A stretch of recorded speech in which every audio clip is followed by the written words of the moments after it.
Well, today, like I said, we're starting with our summer series. And like you've experienced it, we mix it all up. So we're not going to have... Sorry.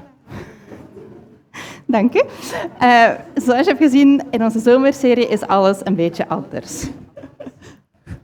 Dutch has fewer words. And so today, this is our first Sunday of our series. And what we're going to do Dit is de eerste zondag van de serie. En wat we gaan doen... We're going to dig deep. We gaan diep graven. Into and look at our foundations. En we gaan kijken naar onze fundamenten. Of what we as Christians believe. Wat wij als christenen geloven. And our goal for this summer... Het doel van deze zomer... is not only that you strengthen your own foundations... is dat je niet alleen je eigen fundamenten sterker maakt... but that you also, at the end of this series... maar je ook op het einde van de serie... will be able to take someone else through these foundations. Iemand anders door dit proces van fundamenten sterker maken kan meenemen. Maybe a colleague or a friend. Misschien een collega of een vriend. But maybe also your own kids and your own family. Of misschien je kinderen en je familie. This is why we have all the ages represented here. Dat is waarom dat alle leeftijden hier zijn vandaag.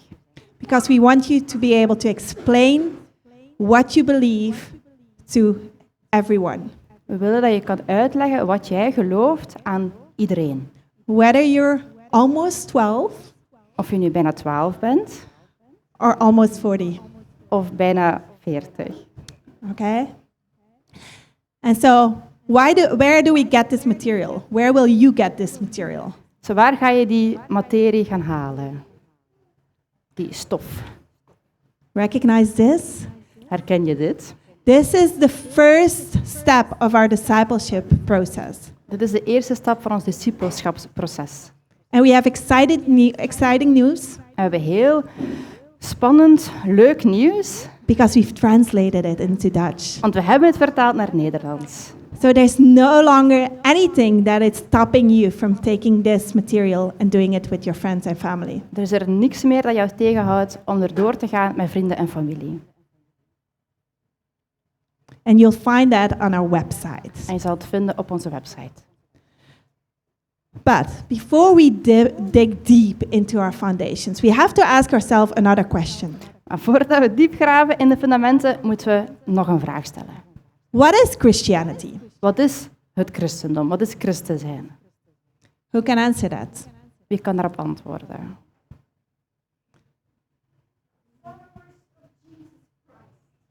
Okay. Judah also, I saw a little hand there on the back. Judah?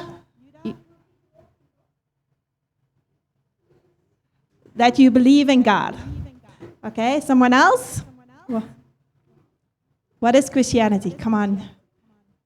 Nobody can answer. This is really good that we're doing this series. Ja, het is heel goed dat we deze serie doen, want niemand kan antwoorden. Ja, 2 mensen konden antwoorden. Maybe some would say it is following rules. Misschien zou iemand zeggen dat is de regels volgen. Someone else would maybe reply and say, no, it's about a relationship with Christ. Iemand anders gaat misschien antwoorden, nee, het gaat over een relatie hebben met Jezus. And both of those are right. En beide zijn juist. Right?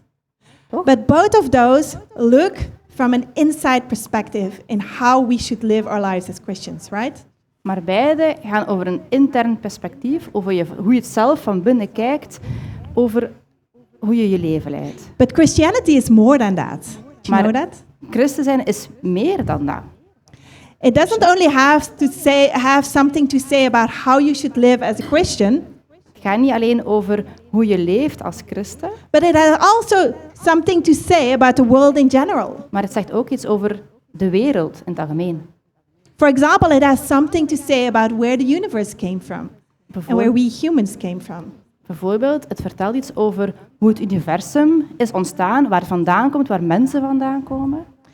And it has something to say about the meaning in life, about good and evil, for example. En het zegt iets over het doel van het leven, over goed en over kwaad.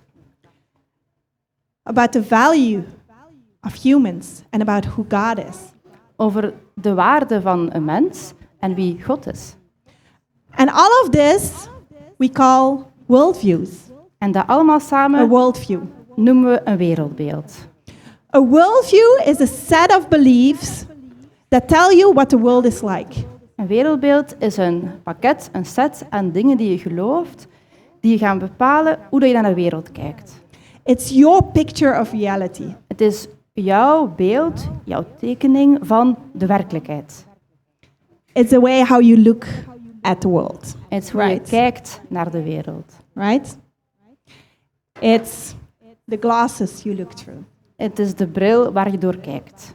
And this is the topic of today. Before we start anything else, we're going to look at that. En dat is het onderwerp van vandaag. Voordat we naar andere dingen kijken, gaan we eerst naar ons wereldbeeld kijken. Okay? So let me illustrate this. We gaan een voorbeeld geven. I asked my 9-year-old son to draw a picture of how he sees the world. Ze heeft gevraagd aan haar zoon van 9 jaar om een tekening te maken over hoe dat hij de wereld ziet. And this is how he sees the world at the left. En dat is wat hij getekend heeft, links. Next to it, I placed a picture of the actual world. Daarnaast staat een foto van de echte wereld. And you see there are some similarities between the two, right? En je ziet, er zijn gelijkenissen tussen de twee. Het lijkt op elkaar. Judah's picture is actually more greener. It's greener, right? Of de tekening van Juda is er meer groen. Yeah. And so it's having like a more creative form as well. Het is ietsjes creatiever van vorm. But how do you know that his picture, how he sees the world, is reality? Maar hoe weten we nu dat die tekening de werkelijkheid is, dat dat echt is? It's by placing it next to the real thing, right? Dat is door het naast de foto te zetten. And then we see to what degree it is conformed to the real thing. En dan kunnen we zien, als ze naast elkaar staan, hoeveel is er juist en hoeveel komt er overeen. And in the same way, with a worldview, we have to place it next to the real thing. Met een wereldbeeld hetzelfde. Je moet je wereldbeeld zetten naast het echte. En dan kan je vergelijken. So why do we need a worldview? Waarom hebben we dat nodig, een wereldbeeld? Let's zoom in a little bit We on gaan this earth. inzoomen op die foto. Zoom, zoom, zoom, zoom, zoom. Let's zoom in on Scotland. Bijvoorbeeld Schotland. I know some people just recently went to Scotland. Zijn er mensen die onlangs nog naar Schotland zijn geweest? Who is planning to go to Scotland? Of wie heeft er een plan of wil binnenkort naar Schotland gaan? Apparently it's really beautiful, right? Het schijnt heel mooi te zijn. And we have 3 churches over there. We hebben 3 kerken daar. Okay. Can the dad of this little boy pick up this little boy? Er is assistentie grandma. gevraagd voor de jongen.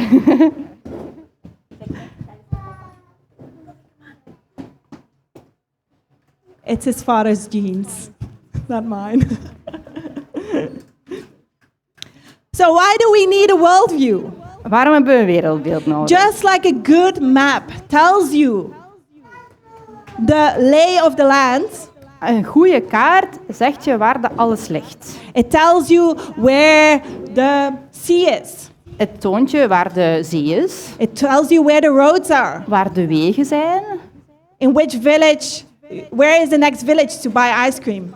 in welk dorp je ijs kan kopen, Where you need to put on your hiking shoes because there's mountains. waar dat je goede schoenen moet aandoen om op de berg te kunnen stappen. This is what a map does, right? Dat is wat een kaart doet. This is why we need a map, Dat is waarom je een kaart nodig hebt. to know our way around in the Zodat world. je weet waar je moet gaan. And in the same way, a worldview will explain and will tell you something about the world we live in. Op dezelfde manier zal je wereldbeeld je iets vertellen over de wereld waar we in leven. It will tell you something about good and evil, Het zal je vertellen over kwaad en goed, about morality, over moraliteit, yeah, about whether there's life after that, of er leven is na de dood, about your identity and your purpose. over wie je bent en wat je doel is hier, waarom je hier bent. And those are some really important things, right? En dat zijn belangrijke dingen. You need some answers to be able to live your life on those things, right? Je hebt antwoorden nodig op sommige van die vragen om je leven te kunnen leiden. So now, how do you know you have the right worldview? Hoe weet je nu dat je het juiste wereldbeeld hebt. How do you know that the glasses through which you look at the world are the right ones? Hoe weet je nu dat de bril die je aan hebt en die je gebruikt om naar de wereld te kijken, dat dit de juiste bril is? How do we know this is a good map? Hoe weet je dat dat een goede kaart is? Well, again, we place it next to reality. We zetten het Right. weer naast een foto van de werkelijkheid. And you see that it is a good map, En dan zie je, right? het is een goede kaart. What if I place this map next to it? Maar als we een andere kaart ernaast zouden zetten. You see, there's also the seaside. Er is ook zee, There is also islands. er zijn ook eilandjes, There's also one big road, er is ook één grote weg. but it's not the same, right? Maar het is niet dezelfde kaart. It's actually part of Australia. Het is eigenlijk Australië. And so if you would use this map to find your way in Scotland, Stel dat je die kaart neemt en dat gebruikt om rond te reizen in Schotland. you would get lost, right? Dan raak je waarschijnlijk verloren. In the same way, having the right worldview is important, right? Op dezelfde manier is het belangrijk om het juiste wereldbeeld te hebben. Having the right glasses is important. De juiste bril hebben is belangrijk. And basically, there are two major worldviews. Er zijn eigenlijk twee grote wereldbeelden. And depending on what you put into it, you will look at the world differently. En afhankelijk van wat je erin steekt, ga je de wereld anders zien. We had a discussion in preparation about this. We hebben hierover gepraat op voorhand. Because she said, I'm too old. I'm the only one who gets what this is. Want ik dacht, wij zijn een beetje ouder. Misschien gaat niet iedereen nog weten wat dit is. Are there people who don't know what this is? Zijn er mensen hier die totaal niet weten wat dit is? Just prove that she was wrong and I was right. But there are Ik was fout. there are two basic worldviews. Er zijn twee grote wereldbeelden. The theistic worldview. Het theïstische wereldbeeld. When you have a theistic worldview, you believe in that there are two realms. Als je een theïstisch wereldbeeld hebt, dan geloof je dat er twee werelden zijn. A spiritual and a natural. Een spiritueel en een natuurlijk of een fysieke wereld. You believe in God as a creator of the world. Je gelooft dat God de wereld heeft gemaakt.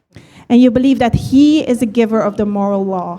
En je gelooft dat hij de morele wet, of wat dat goed en slecht is, dat hij dat heeft gegeven. And that life doesn't stop after that. En dat na de dood niet gedaan is, dat er leven is na de dood. This is, in big lines, theistic worldview. In grote lijnen is dat het theïstische wereldbeeld. Then you have the naturalistic worldview. En dan heb je daarnaast het naturalistische wereldbeeld. You believe that the earth is created through a series of natural processes. Dan geloof je dat de wereld is gemaakt of gebeurd is door een serie van natuurlijke processen die elkaar zijn opgevolgd. There are no two different realms. There's only one realm, the Er zijn realm you can geen see. twee verschillende werelden, het is gewoon deze wereld die wij kunnen zien. And when there is no God, En als er geen God is, there is no God, they believe. die gelooft dan dat er geen God And is. so you can choose for yourself what is good and evil. En dan kun je dus ook zelf beslissen wat dat goed is en wat dat slecht is. And life ends with natural death. En in dat wereldbeeld is de dood ook het einde. Er is geen leven na de dood. That's that easy, explained. Worldviews. Dat is heel kort uitgelegd, of heel gemakkelijk uitgelegd, twee wereldbeelden. That leaves you with a couple of questions, right? En dat brengt ons tot een paar vragen. What worldview do you adopt? Welk wereldbeeld heb jij? And why? En waarom? Are you willing to consider, to explore other options? Zou je openstaan om andere opties te overwegen? What does it take to convince you of another option? Wat zou er nodig zijn om jou te overtuigen om een ander wereldbeeld aan te nemen? And how does your worldview impact your life? En wat is de impact van je wereldbeeld op je leven? Remember the map? Denk nog eens aan de kaart. This is what we're going to discuss today. Daar gaan we het nu over hebben.